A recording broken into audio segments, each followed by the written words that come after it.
Alrighty guys, eFootball 2022 players playing style. Now players playing style is really important, especially when you do squad build, and that's really much important part of the when you create a team.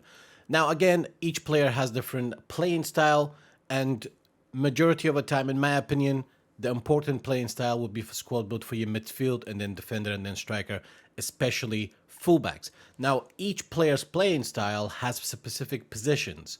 For example, a goal poacher can only be active as a center forward. If you have a goal poacher and you change his position to second striker, which is SS, the goal poacher card will not be active. So I'm going to walk you through each playing style. I think if each one of them explain itself what different playing style will do. It's basically their AI movement when they are not under your control, and it could be a massive game-changing aspect in the game. Unless you're playing one of those dynamically difficult matches, well, even your superstars act like 60 rated in terms of elusiveness and offense awareness. But that's another discussion. Also remember, if you have a goal poacher, let's say, the goal poacher card is active as a center forward.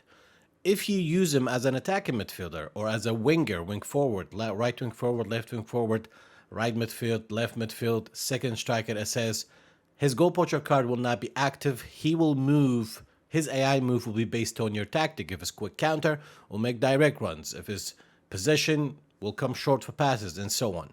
So, when it comes to the playing style card, as you can see it right here, goal poacher is only active as a center forward. Dummy runner, active as a CF, SS, AMF. Fox in the box, only CF. Now, this bit right here, obviously there's no need to explain it. If you have any questions, just comment down below and I will explain it to you. But I'm going to go through the top 5 important playing style, in my opinion, for all the positions. Now, if you wanna view this this yourself, it's very simple. You simply just go to the extras. From the extras, you simply just click on help, and that general information. Simple as that. It's always been there. I think I went through this at the first video with Dream Team Guide. Now, when it comes to strikers, if you're using a two-striker formation, in my opinion, goal poacher, fox in the box is always good. A combination of fast, mobile striker with tall and strong when you can shield the ball and play aerial balls. Dummy runners are really important, can make runs to mess up the opposition's defense, creating space for other strikers. Fox in the box, usually it's always a big guy, not a great dribbler, strong like, I don't know if Lukaku's still fox in the box, but he used to be. Target man, definitely. Most of the time, target men are slow, but type of player you want to shield the ball and spread the pass in the box. Fox in the box really, as it says, a player in the box. They're active most of the time, who lurks in the opposition's 18-yard box waiting for the ball. So it's important when you make a squad build most of the time. I mean, you don't necessarily need to go buy the playing style card in every squad build. For example, most people just use Salah and Son as a striker in a way, if you know what I mean. Whatever that is more effective for you, but you have to understand the playing style. Does play have a massive impact on your squad build. Deep line forward is a striker that kind of drops more like a automatic false nine, and you have creative playmaker. They're the best when it comes to, like, if you like to play on the flank and ground crosses, low crosses. Creative playmaker is always there for a tap in. We have an issue at the moment on eFootball though. You have to take control and then shoot. Even players who have first time finishing, they always slide. If you play with wingers, it's important to have a prolific winger and a Roman flank. Roman flank usually cuts in, ideally good finishers like Salah. Prolific wingers normally stays wide, but if you keep the ball, they will cut in. Cross specialists only active as a winger and left forward, right forward. They automatically basically hug the touchline. And crossing specialists, I can think of Beckham. Classic number 10, I'm not particularly a fan of this playing style card. So, in my opinion, when it comes to strikers, the best one is a goal poacher, and then deep line, I would say goal poacher, Roman flank, deep line forward, depending on your formation. But a fox in the box or a goal poacher or goal poacher, target man is always a good combination. Whole player, it's an absolute must when it comes to any formation that has an attacking midfielder, because the attacking midfielder usually the important rule that can link up with your strikers. And most of the time, even if you don't have a whole player, I like to use the offense instructions on a player. That will actually, in my opinion, the offense instructions can a little bit more effective, in my opinion, than whole player, depending how you like to play. Because with whole players tend to make a little bit more direct runs, when you use offense on a player who isn't even a whole player, they will make that delayed run, which is kind of harder to mark. But whole player, definitely important in your squad build, especially if you have attacking midfielders. Box to box, I'll give you an example for box to box. Let's say you're using a diamond formation, 4-3-1-2. Ideally, your defensive midfielder should be an anchor man and two box to box. If you're playing quick counter, ideally fast box to box players. So even when you lose the ball, they can come back and track in a defense transition, get back in place.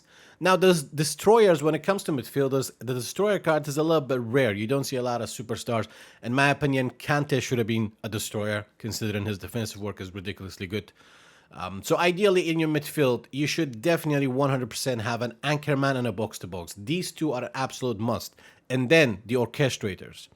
A lot of time, like for example, De Jong. I use De Jong as a defensive midfielder. Most of the time, I don't even need an anchor man. Anchor man stays vertical.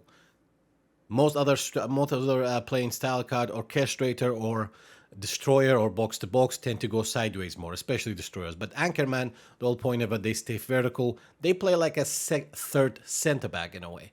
And let's say you don't have a solid anchorman, right? I mean, there are many even cheap players like Barrios is an anchorman. It's like a cheap version of many other superstars. If you have, let's say, your best defensive midfielder, let's say, is Patrick Vieira, he's box to box, but he does have high defensive work. He does have that defensive mentality. You can simply use anchoring instructions on Patrick Vieira. You cannot manually making him an anchorman, but it's not the same as if your player was naturally an anchorman. When it comes to fullbacks, in my opinion, it's essential. If your right back is offensive fullback, then it's essential to have your left back to be a defensive fullback. But most of the time, we use three center backs and a right back. Like we make one fullback a center back, especially if you don't have it. I am personally a big fan of fullback finishers. Fullback finishers usually cut in. Spinazzola, I think the best fullback finisher in the game has to be Cancelo from Man City, the Portuguese, I believe. Again, if you like to play any four at the back, you like your fullback to come short instead of spreading out wide, fullback finisher is good. I think if you use a defensive fullback and a fullback finisher, or even two fullback finishers, I would not recommend using a fullback finisher in a diamond because you need to have a little bit of a wide support unless you just want to focus 100% ping pong down the middle.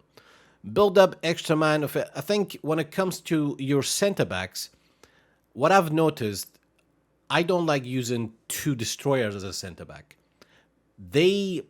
What's the word? They play very, very passive in a way. Now, obviously, you don't want to rush, you don't want to commit too soon, but it's their AI movement. And when it comes to destroyers, it's a good combination if you have a destroyer and a build-up center back. If you don't have it that particular, it will not be a big deal. But ideally, in the long run, build up and a destroyer. Because most of the time when I use two destroyers, my defense is always messy. I've noticed that even on PES 21, because destroyers tend to overly anticipate. Like most of the time, you want to press, you want to commit that tackle, and you can see destroyer center backs just keep going conservative. When it comes to extra front man, usually in my opinion, extra front man is good if you play three at the back. Not saying you can't use them in forward back. Offensive goalkeeper, defensive goalkeepers. Now, usually, if you are playing a high defensive line, we have preset tactics. If you're playing quick counter, when you lose the ball, your team instantly presses. It's ideal to have an offensive goalkeeper. Now, not every offensive goalkeeper comes out like Neuer. Neuer is just something player ID, I would say. Defensive goalkeepers, as I say, they stay on the goal line. This is ideally good if you play long ball counter or long ball. Apart from that, I think most people play long ball counter or counter. So ideally, you want to stick to offensive goalkeeper. If you don't have a defensive goalkeeper, will do. Now remember, all these playing style cards, I think the most important one, in my opinion, an anchor man, box to box, whole player is a must in your team. I used to say goal poacher is important as well. I still do agree with goal poachers are important. Of course they're important, though the striker playing style. But remember, this is the game at the moment where it's kind of run and gun most of the time. You could be using Salah, who's not a natural striker, and Son in a quick counter setup or a diamond. You can still dominate in a way. But they will not make elusive runs as if it was a goal poacher or a fox in the box. So that is pretty much about players' playing style card. I think last time I made a video about playing style card, I made one on PES 15, 16, 17, 18, 19. I thought we may update it. Now remember, videos are coming up from beginner all the way to advanced and veteran. Hope you enjoyed the video. Drop a like, share, and subscribe. Appreciate your support. Till next time.